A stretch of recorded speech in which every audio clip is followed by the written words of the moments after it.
The galaxy did not believe in chaos. That was the first thing every species learned when they joined the Concordat. War, like everything else, had been solved. Not ended, war had proven too useful for that, but refined, shaped, contained. It had been turned from something wild into something manageable, predictable. There were rules, not suggestions, not guidelines that weaker civilizations followed while stronger ones ignored them. Rules, written, codified, and enforced across 11,000 years. 61 species had signed them. 61 species had agreed that if conflict was inevitable, then at the very least, it would be controlled. Targets were categorized. Weapons were ranked. Timelines were defined. Even destruction had limits. You could take a world, but not all of it. You could break an enemy, but not erase them. You always left survivors. That rule, more than any other, had shaped galactic warfare. It was not compassion. It was efficiency. Survivors carried stories. Stories ended wars faster than fleets ever could. A broken population convinced its own leaders to surrender more reliably than orbital bombardment. The system worked. It had always worked. Conflicts that once lasted centuries now ended in months. Casualties were calculated, contained, acceptable. Entire species had built their identities around how well they followed the rules. Because following the rules meant stability. And stability meant survival. The Concordat enforced it all with quiet authority. Not through force alone, but through precedent. Through memory. Through the understanding that every species sitting at the table had something to lose if the system broke. And so, for 11,000 years, it didn't. No war had ever escaped its boundaries. No conflict had ever spread beyond what was expected. No species had ever decided that the rules did not apply to them, because the cost of that decision was understood. Absolute. Final. Unrecoverable. The galaxy was not peaceful, but it was orderly. And in a universe as vast as this one, order was everything. Among the 61 species of the Concordat, there were many that were respected, a few that were feared, and one that was studied. The Vorcai Hegemony. If the Concordat was the system, the Vorcai were its finest product. They had never broken a rule. Not once. In 11,000 years of recorded conflict, across 19 separate wars, every Vorcai engagement had been conducted within the exact parameters of Concordat law. Perfect compliance. Perfect execution. They did not improvise where doctrine existed. They did not escalate where procedure sufficed. They did not indulge in cruelty, because cruelty was inefficient. War, to the Vorcai, was not emotional. It was logistical. Their fleets moved with mathematical precision. Formations optimized across centuries of refinement. Every maneuver calculated, simulated, and then executed exactly as designed. Other species fought wars. The Vorcai conducted operations. Their academies were attended not just by their own kind, but by observers from across the galaxy. Generals from 12 different species kept Vorcai tactical manuals on their shelves. Some studied them. None could replicate them. Because the difference was not just knowledge. It was discipline. The Vorcai did not panic. They did not overextend. They did not make mistakes that had already been categorized, documented, and eliminated generations ago. They had removed unpredictability from war. And in doing so, they had made themselves nearly impossible to defeat. They had lost twice. Both times, they had accepted the outcome without resistance. Not because they lacked the ability to continue, but because the models said continuation would produce diminishing returns. So they stopped, rebuilt, adapted, and ensured that the same loss would never happen again. This, more than anything, defined them. They did not fight to win battles. They fought to refine the system.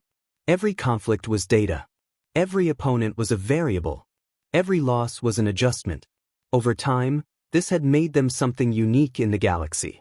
Not the most aggressive, not the most destructive, but the most reliable. If the Vorcai engaged you, the outcome would follow a pattern. You would resist. You would lose. You would negotiate. And the war would end. Cleanly, efficiently, correctly. This predictability was not seen as a weakness. It was seen as perfection, because in a galaxy built on rules, the species that followed them best was, by definition, the most powerful. And so when the Vorcai moved, no one expected surprises, only outcomes. Kesler's rock was not a place anyone important thought about. That was the first note in the Concordat's initial report. It did not sit on a major trade route. It did not produce anything rare enough to matter outside a narrow industrial context. It was in every measurable way ordinary. A mining world, iron-rich crust, a secondary compound, Kesler, useful for reinforcing engine shielding under sustained stress. Valuable but not strategically critical. There were dozens of worlds like it. Hundreds. The population was just under 40,000. Mostly miners. Families. A few teachers. A few medical staff. A municipal administration that functioned with quiet efficiency and very little ambition. The mayor, Hollis Brandt, had held the position for 3 consecutive terms. Not because he was exceptional, because no one else particularly wanted the job. Life on Kesler's rock was simple in the way frontier lives tend to be. Routine. The sky was usually clear. 2 moons, one larger than the other, moving in predictable arcs that people stopped noticing after a while. The kind of place where children grew up understanding machinery before literature. Where people fixed things instead of replacing them. Where the idea of galactic conflict existed, but at a distance. Abstract. Something that happened to other systems. Other species. Not here. Never here. Humanity, as a whole, was still new to the Concordat. 2 centuries since first contact. 80 years since faster-than-light capability. By galactic standards, they were recent. Unproven. Categorized politely as an emerging species. Which meant, in practice, that the rest of the galaxy did not yet consider them fully relevant. They had participated in minor disputes. Small territorial adjustments. Limited engagements that ended quickly once the broader system applied pressure. They followed the rules. They learned the procedures. They adapted. But they had never been tested at scale. Not really. Kesler's rock existed near the edge of mapped Concordat space. Close enough to matter on a chart. Far enough that attention rarely settled on it for long. Which was why the refinery station had been built there. Quiet expansion. Incremental development. Nothing that would trigger concern. Nothing that would attract scrutiny. Until it did. Because the Vorcai had a claim. Documented. Validated under 3 separate Concordat frameworks. A resource corridor that passed near Kesler's rock. Not through it. Near it. The boundary difference was measured in fractions of a light minute. A distance so small that, on most maps, it was represented as a line thinner than the resolution allowed. Human surveyors had interpreted the boundary one way. Vorcai surveyors had interpreted it another. Both interpretations were technically defensible, which meant the disagreement entered the system. Formal notice. Formal response. Clarification requests. Revised data. 8 months of communication. 8 months of language carefully chosen to avoid escalation. Because this was how the system worked. You identified a problem. You processed it. You resolved it. No urgency. No violence. No surprises. On Kesler's rock, life continued. Shifts rotated. Children went to school. Equipment broke and was repaired. The refinery expanded by small increments that felt, to the people building it, like progress. Normal progress. Safe progress. The kind that assumes tomorrow will look like today. No one on the surface of the planet believed they were standing at the edge of something. No one thought they were part of a dispute that mattered enough to become anything more than paperwork. Because in the Concordat, things like this did not turn into war. Not without warning. Not without time. Not without the system doing what it had always done. Working. The Vorcai fleet arrived on Kesler's rock during the night cycle. Not as a tactic. Simply because that was when the transit window aligned. 32 ships. Standard formation. Standard spacing. Standard approach vector. Everything about their arrival was, by Vorcai doctrine, correct. The colony's orbital sensors detected them immediately. Automated systems flagged the signatures. Alerts were issued. Communications attempted. Within seconds, the Vorcai transmitted their notice. Formal. Precise. Translated into human standard. The message outlined the situation clearly. The refinery station had been constructed within Vorcai-claimed corridor space. The discrepancy, measured at 0.4 light minutes, was unacceptable under Concordat law. Corrective action would be taken. The colony was given 1 hour. Evacuation corridors were specified. Safe zones were designated. Target zones were listed in exact geographic coordinates. Every requirement of the Concordat Charter was fulfilled. Nothing was omitted. Nothing was rushed. Nothing was cruel. On paper, on the surface of Kesler's rock, the message was received. Repeated. Understood in fragments. An hour is enough time, on a schedule. Not in reality. Not when the sky fills with ships that should not be there. Not when the words target zone apply to places people recognize. Homes. Work sites. The school near the Western Ridge. Some people moved immediately. Some tried to gather others first. Some didn't believe it, because things like this did not happen. Not here. Not to them. The first strike began exactly 60 minutes after the notice. The refinery station was removed from orbit in under 4 minutes. Clean disassembly. No debris field large enough to interfere with follow-up operations. Efficient. Precise. Correct. The surrounding settlements took longer. They were not designed to be removed quickly. Some of the population reached the evacuation corridors. Some did not. Some misjudged the timing. Some froze. Some ran in the wrong direction. Some stayed because someone else couldn't move fast enough. The bombardment patterns adjusted in real time. Not to increase destruction. To maintain compliance. To ensure only designated targets were affected.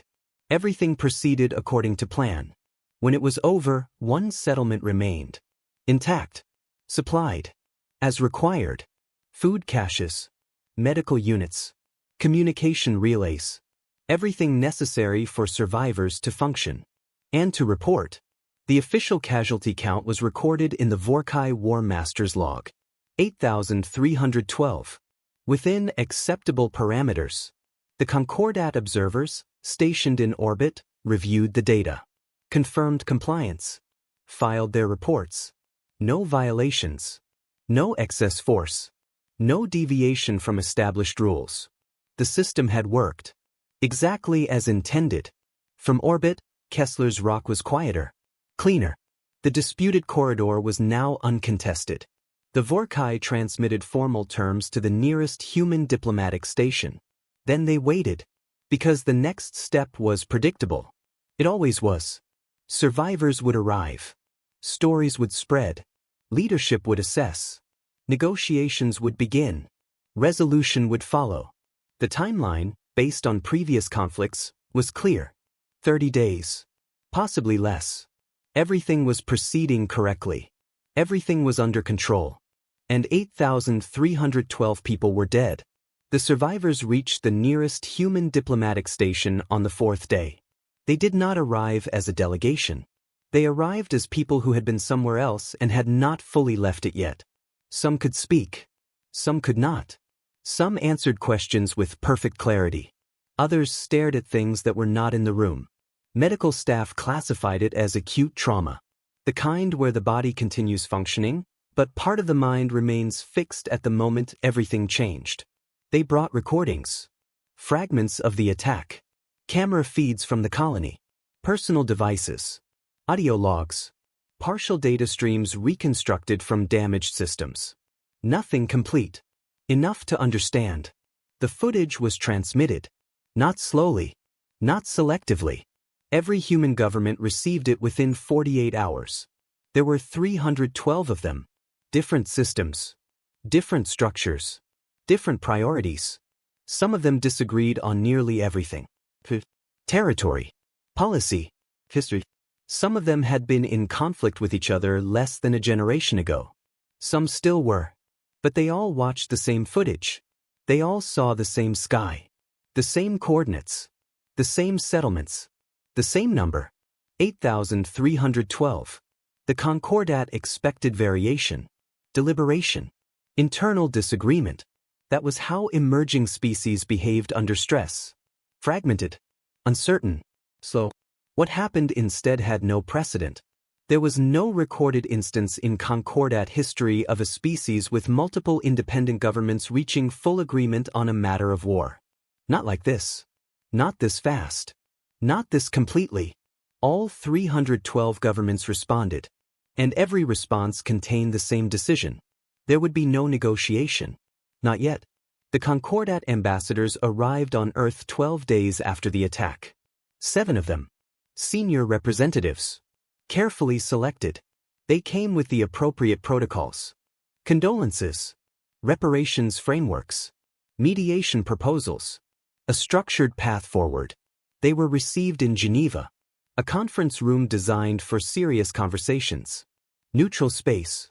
Controlled environment. Everything exactly as it should be. Admiral Yuan Chen met them. She listened. She did not interrupt. She did not challenge their assumptions. She did not dispute the process. When they finished, she asked a question. Simple. Direct. What is the shortest recorded time between a species' first major war and its last? The ambassadors had not prepared for that question. The senior representative answered carefully. 312 years. A well-documented conflict cycle. Extensive analysis available. Yuan Chen nodded. Thank you, she said. She looked at the table for a moment. Then she spoke again. We will need less time than that. The room changed. Not visibly. Nothing moved. Nothing broke. But something shifted. The kind of shift that does not announce itself. The kind that is only understood after. The ambassadors attempted to return to the discussion. To reframe. To guide the conversation back to process. Yuan Chen stood. We will be in contact, she said. When we are ready. And she left. The ambassadors remained seated. For a long moment, no one spoke. Finally, one of them said quietly, I do not believe they understand what the Vorcai are. He was correct. And he was not. Because what the Concordat did not understand, what no species outside humanity had ever needed to understand, was that humans had been doing this to each other for a very long time. Not the Vorcai version. Not controlled. Not optimized. Human war had never been contained. It had been chaotic, personal, creative in ways that did not always make sense, even to the people fighting it. They had fought over land, over resources, over beliefs, over differences so small they could not be explained after the fact. They had built weapons, then better weapons, then ways to survive those weapons, then counters to those survivals. Again and again, for thousands of years. What this meant, and this was the part the Concordat had no model for, was that humanity did not have a single doctrine of war. They had hundreds, layered, conflicting, evolving, every failure remembered, every adaptation stored, every mistake studied.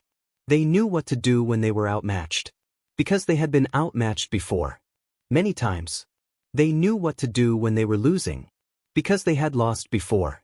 Many times. And they knew something else. Something the Concordat had never needed to define. They did not have a fixed point at which they stopped. The first human fleet launched 22 days after Kesler's rock. It did not launch from a single location. It launched from 3. That alone was unusual. Concordat doctrine favored unified deployment, centralized command, synchronized movement, optimized coordination. Humanity chose dispersion. The fleet was smaller than the Vorcai force. Noticeably smaller. Concordat observers recorded the composition with professional detachment. Mixed vessel generations. Inconsistent design philosophies. Different propulsion signatures. No dominant structural standard. Assessment. Inefficient. That was the word used in the initial report. Inefficient coordination. Inefficient logistics. Inefficient force structure. They were not wrong. By every known model, the fleet was suboptimal. And then there was the second note. Human casualty projections exceeded sustainable thresholds. Not slightly. Significantly. The models flagged it immediately. Recommendation. Re-evaluate projections. Possible input error. There was no error. The fleet moved faster than optimal approach trajectories allowed. Another anomaly. Optimal trajectories existed for a reason. They balanced speed, fuel efficiency, and tactical positioning. Humanity ignored them.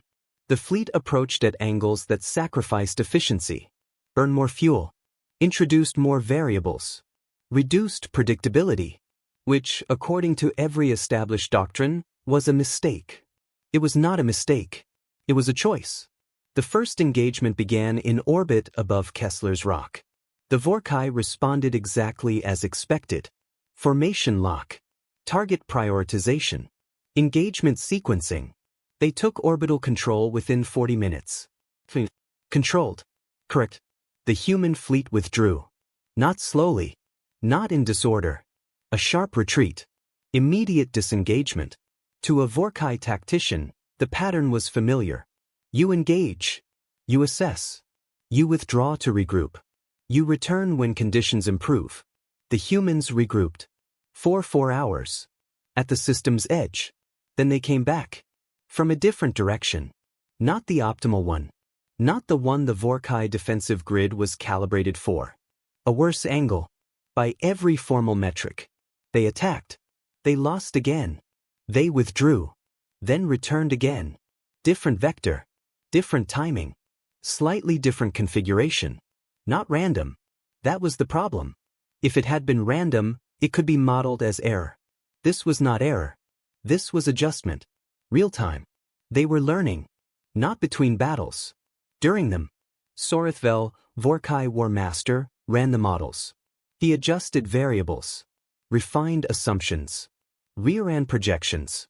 The outputs did not stabilize. The human fleet did not behave within expected parameters.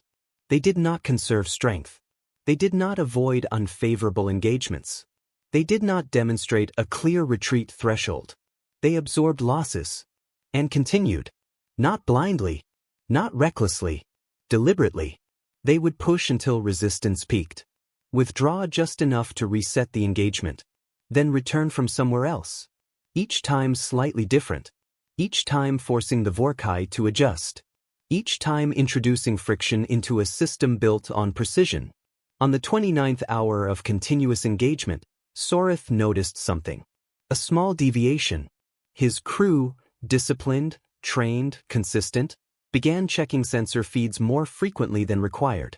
Not because procedure demanded it, because they wanted to know where the humans would appear next. This had not happened before. In 19 wars, the Vorcai were not reacting to threat. They were reacting to uncertainty.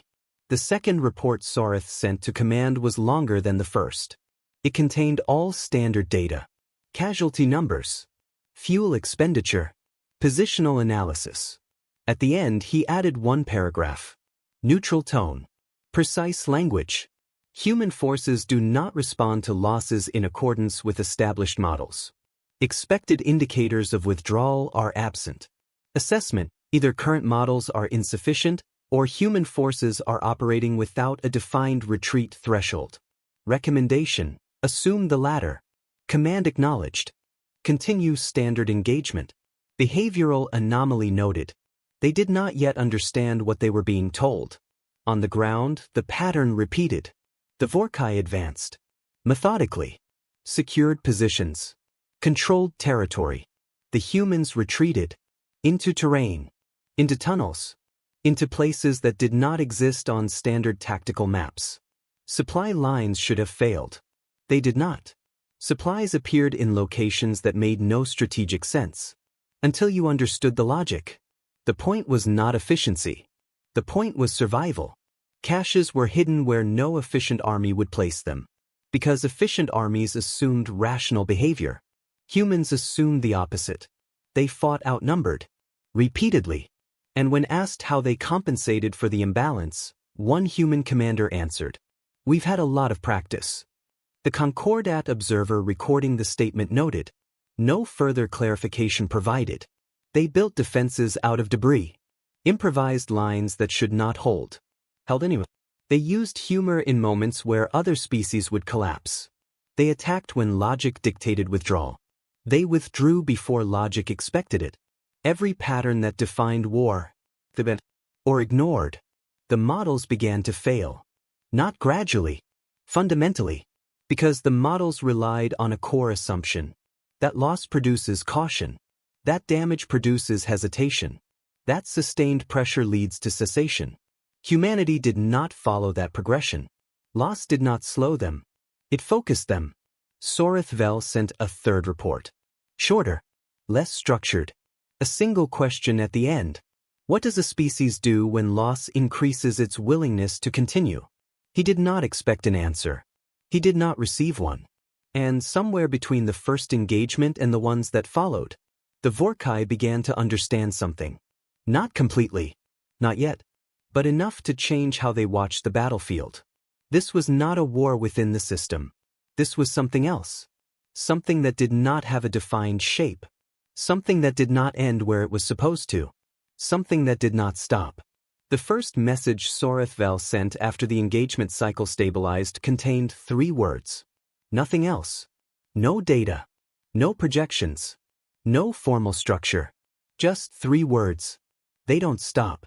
His communications officer read it once. Then again. Because it did not look like a Vorcai report. It looked like something else. Something closer to observation than analysis. Something closer to realization than strategy. But Sorethvel was standing there, waiting. So the officer transmitted it exactly as written. No corrections. No adjustments. The message reached command. It was logged, categorized, flagged as incomplete, because it did not follow expected reporting standards.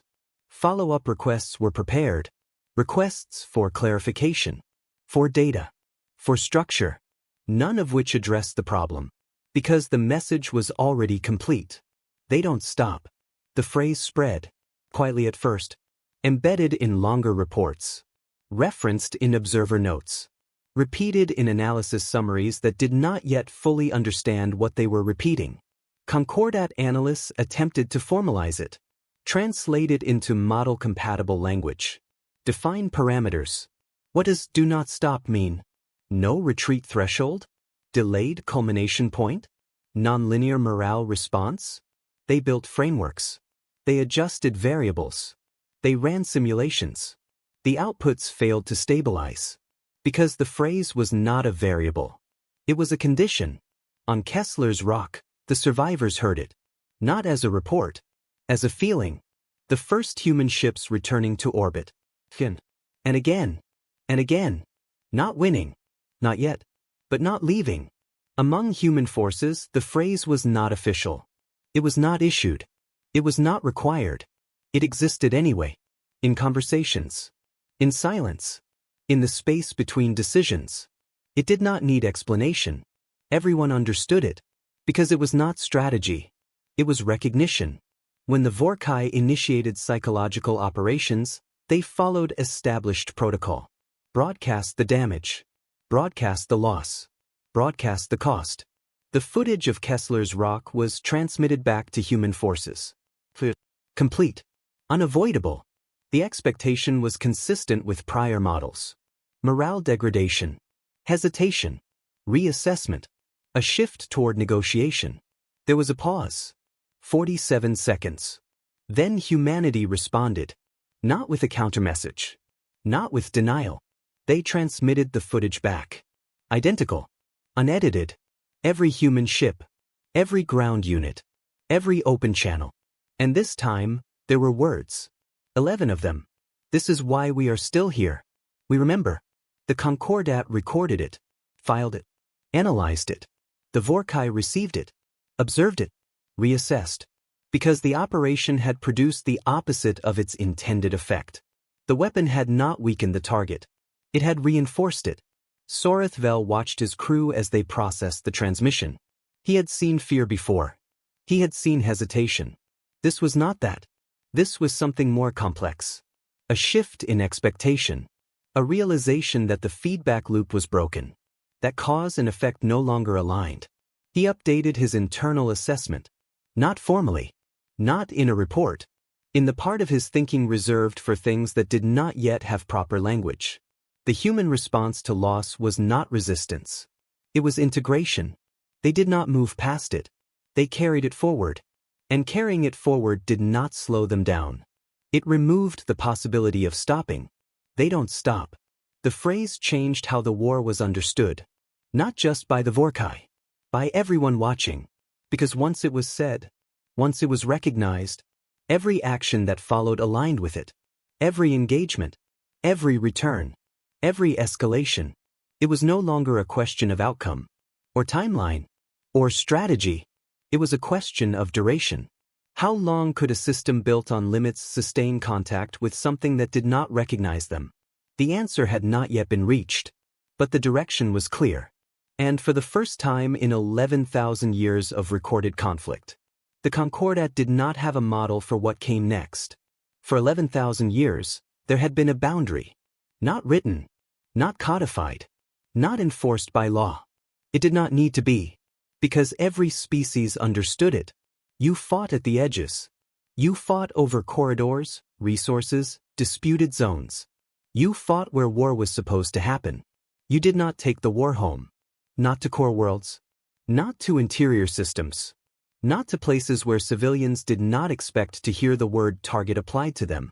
Because if you did, there was no limit to what came after. The Concordat had rules for war. But this boundary existed before rules. And had survived because no one had ever crossed it. Not once. Not in 11,000 years. Humanity had been informed. Repeatedly. Carefully. 3 formal communications had been sent. Each one more explicit than the last. They used words like precedent, stability, mutual survival. Each message carried the same meaning. Do not escalate beyond the boundary. Yuan Chen acknowledged every one of them, filed them, read them, understood them, and then she gave the order. Take us to the Vorcai interior. All wings. No speech. No justification. No announcement. 8 words. That was all it took. The fleet turned. Not part of it, all of it. Every ship that had been engaged at the edges. Every unit that had been fighting within the expected shape of war. They turned away from Kesler's rock. Away from the contested corridor. And moved inward. The Concordat detected the trajectory shift within minutes. Verification protocols activated. Multiple sensor arrays cross-checked. The data did not change. The vector was correct. The destination was real. Emergency session called. Fastest in recorded history. 14 hours. 61 species assembled. Some in person. Some projected. All present. Because the situation did not allow delay. The chamber was designed for calm. High ceilings. Soft light. Controlled acoustics. A space built to prevent reaction. It was not working. They cannot be allowed to do this. The statement was made formally. Carefully. Correctly. Because this was not just escalation. This was collapse. If humanity struck the Vorcai interior, there would be no returning to the previous system. No resetting boundaries. No restoring precedent. War would no longer have a defined shape. The room agreed. Quickly. Easily. Because agreement was not the problem. Action was. A human representative stood. Not a senior official. Not a strategist. A junior diplomatic worker. Someone who had never spoken in that chamber before. His hands were not steady. His voice was. We asked for 8 months, he said. We followed the process. They came to our world. They told us where we were allowed to run. And they killed the people who didn't get there in time. He stopped. For a moment. Then finished. And now you want us to stop? There was no immediate answer. Because the system had one response to escalation. And another to injustice. And for the first time, they did not align. Orthan, senior ambassador, understood this. He had understood it since Kesler's rock. The Vorcai had followed every rule. Everything had been done correctly. And 8,312 people were still dead. Knowing who was right, and stopping what came next, were not the same problem. The Concordat sent a final request. Formal. Urgent. Stand down. Return to negotiation. Restore boundary conditions. Yuan Chen received it. Read it once. Handed it to her officer. Response, he asked. Acknowledged. That was the response. The fleet did not slow. From the outside, it looked impossible. A formation of ships moving into space that had never been threatened. Interior systems. Civilian centers. Infrastructure worlds. Places that had existed under the assumption of safety for thousands of years. From the inside, it felt different. Not dramatic. Not triumphant. Focused. Quiet. The Vorcai received the trajectory confirmation. Then confirmed it again. Then began preparing. Not because they did not believe it. Because they did. Sorith Vel read the report. He did not react immediately. He read it again. Then he stood. And began issuing orders. Defensive repositioning. Resource allocation. Recall of forward units. Interior reinforcement. The system responded. Efficient. Structured. Correct. But this was not a situation the system had been built for. Sorith sent a message to command. Without elaboration. They are coming here. Command responded. Confirm. Prepare defenses. Diplomatic outreach authorized. That last part mattered, because for the first time, the Vorcai were not offering terms. They were requesting them. The boundary had been crossed. And the galaxy understood something all at once. Not slowly. Not analytically. But immediately. This was no longer a war within rules. This was a war that would redefine them. By the time the war passed its second month, the numbers had stopped making sense. Not because they were inaccurate. Because they were too large to process in a way that felt real. The Concordat analysts had a term for it. Culmination point. The moment when a force can no longer sustain itself. When losses exceed replacement. When continuation becomes mathematically impossible. Every war in recorded history had followed that curve. Losses increased. Capacity decreased. The system corrected itself. War ended. Humanity passed its projected culmination point on day 43. The analysts noted it, adjusted the models, ran them again. The new projection gave them 30 more days. That projection would also be wrong. The losses continued, and so did the war. On the ground, the experience was not numbers. It was smaller than that. Closer. Elena Vasquez was 21.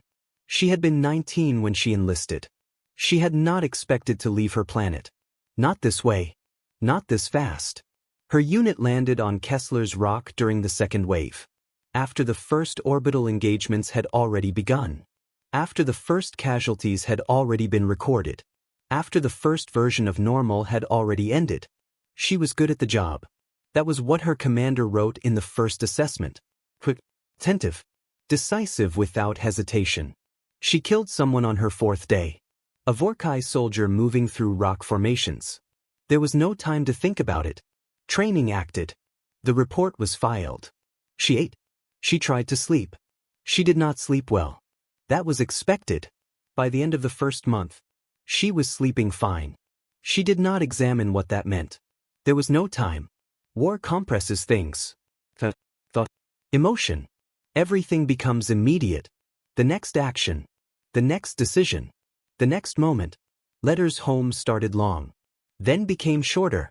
Not because she had less to say. Because she had more.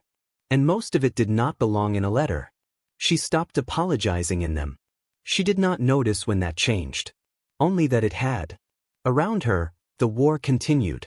Not as a sequence of events. As a constant state. Units rotated. Positions changed. People disappeared. Replacements arrived. The system of war moved forward. But underneath it, something else was happening. Human forces were not breaking. They were adapting. Not just tactically. Personally. They learned how to function under pressure that did not stop. How to make decisions without needing certainty. How to keep moving without resolving what had already happened. The Concordat observers tried to document this. They used standard indicators. Morale. Communication patterns. Rest cycles. Behavioral stability. The indicators did not align. Humans joked in high-stress situations.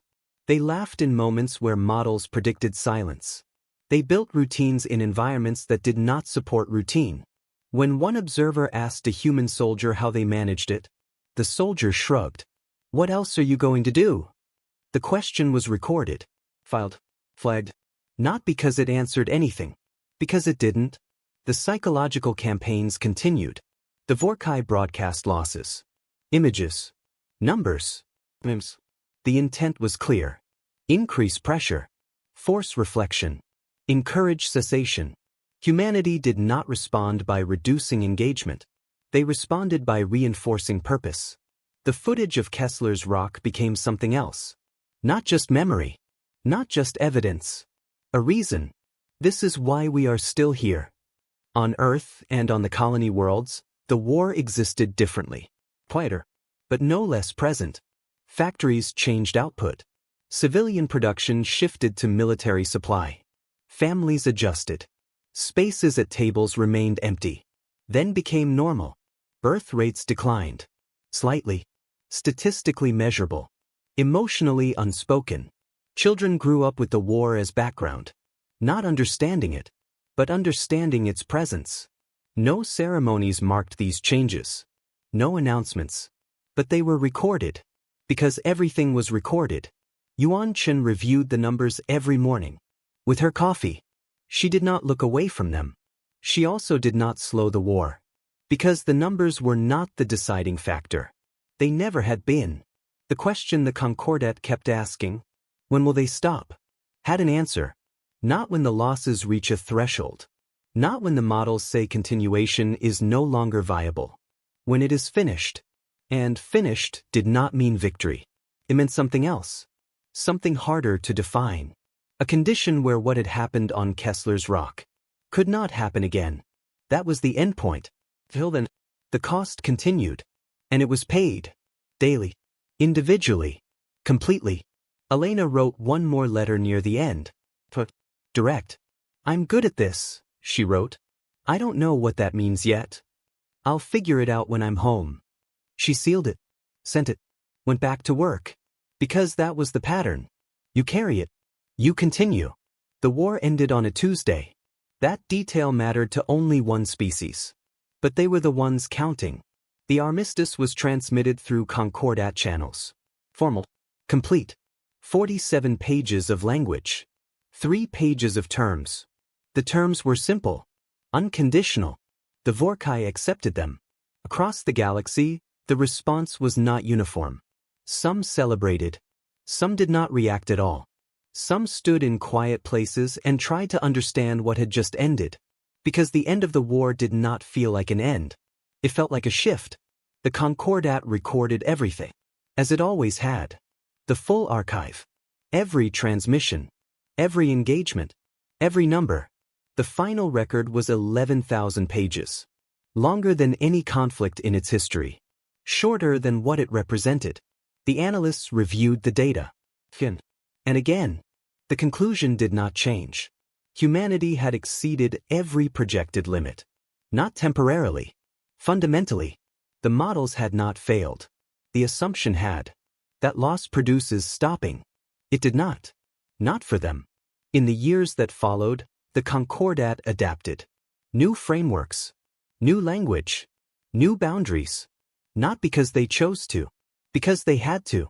The galaxy had a new variable. One that could not be removed. One that could not be predicted in the old ways. A species that did not stop when it was supposed to. They found a word for it. Not identical across languages. But similar in meaning. The ones you do not corner. It was not admiration. It was not fear alone. It was recognition. On Kesler's rock, the rebuilding began before the war ended. New structures. New routines. A memorial was carved into the rock face. 8,312 names. Too many to read at once. People stood in front of it. Sometimes in the morning. Sometimes at night. They did not always say anything. They did not need to. Darren Hollis still sat outside his house. Still looked at the sky. It looked normal again. He was not sure if that was good. He stopped needing to decide. On Earth, and on the worlds that had sent people to fight. Things continued. Which was the point. Elena Vasquez came home in the early morning. Fog on the ground. Cold air. Her mother was waiting. They hugged. Carefully.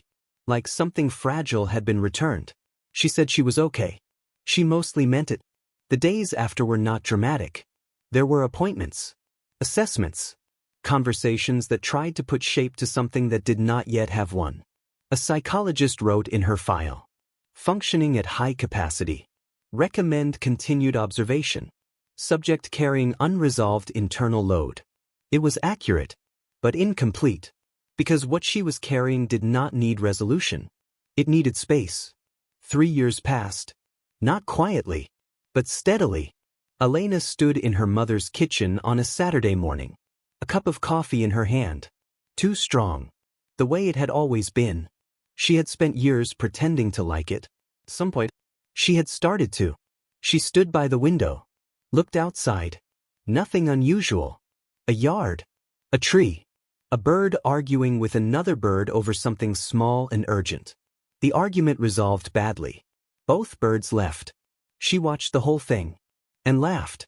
Not politely. Not carefully. A real laugh. She noticed that. The difference. The war was still there. It had not gone anywhere. It existed in the shape of her days. In the way she thought. In the things she did not think about anymore. But it was not everything. The coffee. The air. The sound of birds. These were also real. And they mattered. Across the galaxy, the Concordat continued its work. Meetings. Adjustments.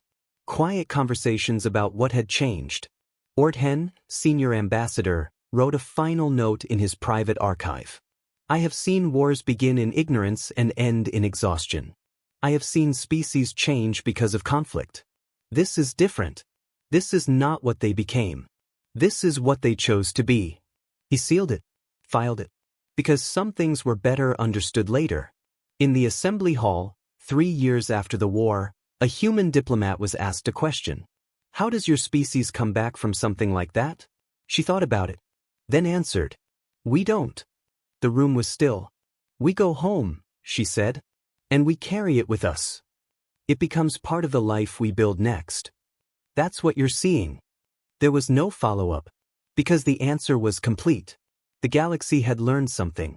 Not about tactics. Not about strategy. About limits. And what happens when something exists beyond them? Humanity did not break the system. They revealed its boundaries. And then stepped past them. Quietly. Deliberately. And when it was over, they went home.